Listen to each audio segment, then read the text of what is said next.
नमस्कार, मैं पंडित सुशील कुमार शर्मा अथर्व ज्योतिष केंद्र एवं आचार्य पूजा भंडार में एक बार पुनः आप सभी का स्वागत करता हूं। आज का जो हमारा विषय है वह सिंह राशि वाले जातकों के ऊपर है। जून 2023 का महीना सिंह राशि वाले जातकों के लिए किस प्रकार से बीतेगा, आज इस विषय में चर्चा होगी। यदि अभी तक आपने अथर्व ज्योतिष केंद्र को सब्सक्राइब नहीं किया है तो आप उसे सब्सक्राइब अवश्य करें। इस चैनल के माध्यम के द्वारा आपको समय समय के ऊपर ज्योतिष से जुड़ी हुई जानकारियां उपलब्ध होती रहेगी।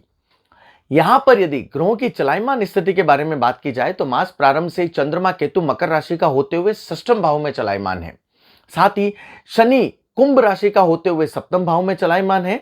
बृहस्पति बुध और राहु मेष राशि का होते हुए नवम भाव में चलायमान है। सूर्य वृषभ राशि का दशम भाव में चलायमान है। शुक्र और मंगल की युति करते हुए कर्क राशि का होकर 12वें भाव में चलायमान कहे गए हैं। यहां पर सिंह राशि वाले जातकों के बारे में बात की जाए तो यह समय जातक के लिए व्यापारिक दृष्टिकोण से अच्छा है, परंतु पारिवारिक दृष्टिकोण से हम अच्छा नहीं कह सकते। सिंह राशि वाले जातकों के लिए इस समय अवधि में जिसे ये कह सकते हैं कि नहीं चाहते हुए भी पारिवारिक विवाद हो सकते हैं, लेकिन व्यापार के लिए यह समय काफी योग कारक कहा जा सकता है। यहां पर यदि हम ये कह सकते हैं कि सिंह राशि वाले जातकों को ऐसा लगता है कि नहीं भैया, व्यापार भी इस समय अवधि में श्रेष्ठतम होना चाहिए, तो उनको विशेष तौर से सूर्य के संबंधित उपायों के ऊपर ध्यान देना चाहिए। उनको प्रतिदिन आदित्य हृदय स्तोत्र का पाठ करने के बाद में भगवान सूर्य को जल चढ़ाना श्रेष्ठतम रहेगा। यदि महिला पक्ष को सम्मान की प्राप्ति नहीं हो रही है, कहीं से भी यश प्राप्ति के योग नहीं बन रहे हैं, तो उनको विशेष तौर से रविवार के दिन व्रत करना काफी योग कारक रहेगा। यहां पर यदि हम सिंह राशि वाले जातकों के बारे में प्रथम सप्ताह की बात करें कि 1 से 7 जून का समय किस प्रकार से रहेगा, तो 1 और 2 का समय जिसे ये कह सकते हैं काफी व्यस्ततम समय कहा जा सकता है। आप चाहकर भी इस समय अवधि में फ्री नहीं रह पाएंगे। यहां पर जातक किसी ना किसी अच्छे कार्य में जिसे ये कह सकते हैं ना सम्मिलित होगा, चाहे वह सामाजिक स्तर के ऊपर हो या वह उनके समुदाय के ऊपर हो कि हाँ भैया, मुझे अपने समुदाय के प्रति कुछ अच्छा करना चाहिए। तो ऐसे किसी कार्यकलाप में जातक इस समय अवधि में पूर्ण तरीके से व्यस्त रहेगा। 3 और 4 का समय जातक के लिए थोड़ा सा अच्छा नहीं कह सकते हैं। इस समय अवधि में जातक का धन अनावश्यक अपव्यय होगा। कितना करे, मैं जितना बचाने की कोशिश कर रहा हूं उतना धन जा रहा है। तो ऐसी कुछ परिस्थितियां जातक के साथ में इस समय अवधि में हो सकती हैं। कोई नई वस्तु चोरी हो सकती है। किसी न किसी प्रियजन के साथ में जातक के इस समय अवधि में वाद विवाद हो सकते हैं। इसीलिए मैंने शुरुआती चरण में कहा था कि ग्रहों की स्थिति के बारे में यदि देखा जाए तो यह समय जातक के लिए व्यापारिक दृष्टिकोण से तो फिर भी सही है, परंतु पारिवारिक दृष्टिकोण से अच्छा नहीं कहा जा सकता है। साथ ही 5 और 6 का समय जातक के लिए काफी अच्छा रहेगा। घर और जिसे ये कह सकते हैं कि जातक को अपेक्षाओं के अनुसार लाभ प्राप्ति के अवसर इस समय अवधि में मिलेंगे। हाँ, यदि जातक कहीं ना कहीं इन्वेस्टमेंट कर रहा है तो थोड़ा सा सावधानी बरते, वह जातक के लिए काफी अच्छा रहेगा। फाइनेंस के संबंधित जातक के लिए श्रेष्ठतम रहेगा। यहां पर जातक के जीवन में कहीं ना कहीं छोटी मोटी हलचलें इस समय अवधि में चलती रहेगी। 7 जून की यदि बात की जाए तो संपत्तिदायक समय है और काफी जातक का जो भी कार्य है वह मनोरंजन के साथ में जातक के पूरा होगा। यहां पर यदि द्वितीय सप्ताह की चर्चा की जाए कि 8 से 15 जून का समय किस प्रकार से है, तो यहां पर 8 का समय काफी उत्तम कहा जा सकता है। इस समय अवधि में जातक अपने द्वारा जिसे ये कह सकते हैं ना कि पुण्य की प्राप्ति करना चाहेगा, दान धर्म करेगा और यहां पर जितना हो सके उतना परोपकार के कार्यों में जातक बढ़ चढ़कर इस समय अवधि में हिस्सा लेगा और वह जातक को आने वाले समय में लाभ प्राप्ति के अवसर भी देगा। कहते हैं ना कि जब हम अच्छा कर रहे हैं तो ईश्वर भी देखता है, तो जरूर आपको मिलेगा यदि इस समय अवधि में आप पूरी तरीके से दान धर्म करते हैं।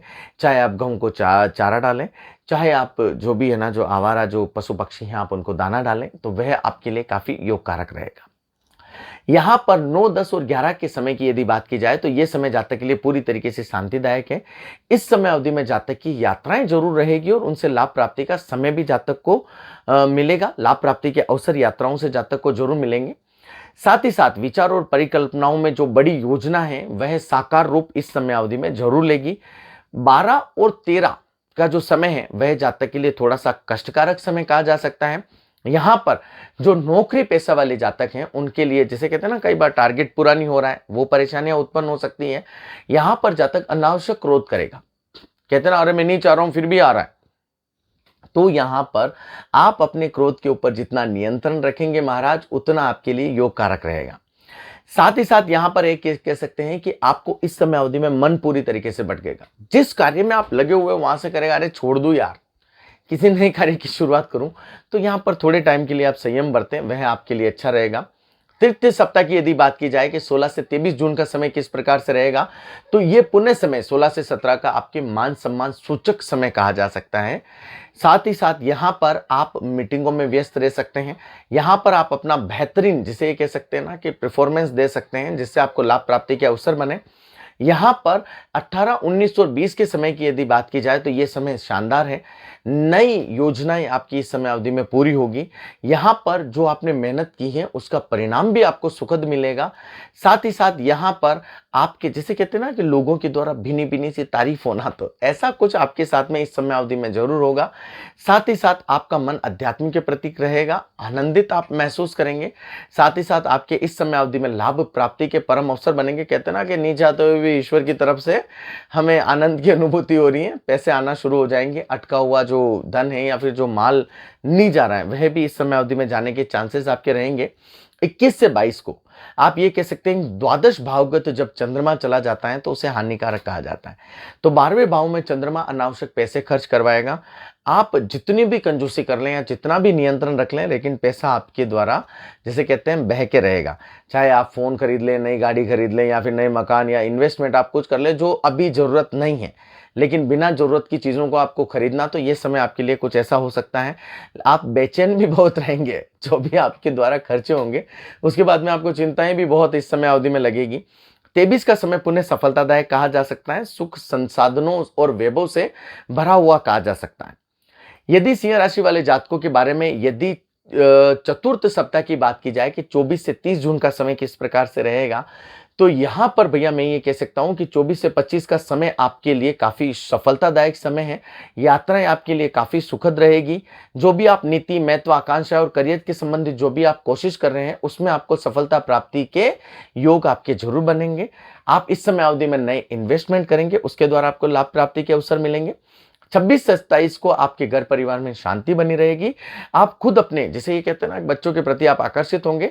28 से 30 का जो समय है वह शानदार है। यहाँ पर आपके कार्य पूरा भी होगा, धन आगमन भी होगा। साथ ही साथ यहाँ पर आपके, जैसे ये कह सकते हैं कि आप कहीं ना कहीं एक यात्रा का आपके अवसर जरूर आपको प्राप्त हो सकता है। लेकिन 30 की दोपहर आप जहां तक हो सके थोड़ा सा ध्यान रखें। ये समय पुण्य आपके लिए थोड़ा सा कष्टकारक है, तो आप इस समय अवधि में जहां तक हो के भगवान सूर्य के मंत्रों की माला का जाप कर सकते हैं। आप यहाँ पर जहां तक हो सके आप क्या करें, आदित्य हृदय स्तोत्र का पाठ करके भगवान सूर्य को जलार्पण करें। ये नियमित रूप से नियम बना लें। साथ ही साथ आपको क्या करना है कि आप कोशिश करें कि सूर्योदय से पूर्व उठें, तो इससे भी भगवान सूर्य का जो, जिसे ये कहते हैं ना कि शुभ फलों की प्राप्ति मिलती है बिना किसी कार्य के। यदि आप सुबह सूर्योदय से जल्दी उठते हैं तो आपका तेज बढ़ता है, काफी अच्छा है, और साथ ही साथ मान सम्मान के योग भी आपके बनते हैं। यदि अभी तक आपने अथर्व ज्योतिष केंद्र को सब्सक्राइब नहीं किया है तो आप उसे सब्सक्राइब अवश्य करें। इस चैनल के माध्यम के द्वारा आपको समय समय के ऊपर ज्योतिष से जुड़ी हुई जानकारियां उपलब्ध होती रहेगी। आपका दिन मंगलमय हो। प्रभु श्री राम का आशीर्वाद सदैव आपके ऊपर बना रहे। जय जय श्री राम, जय जय श्री राम।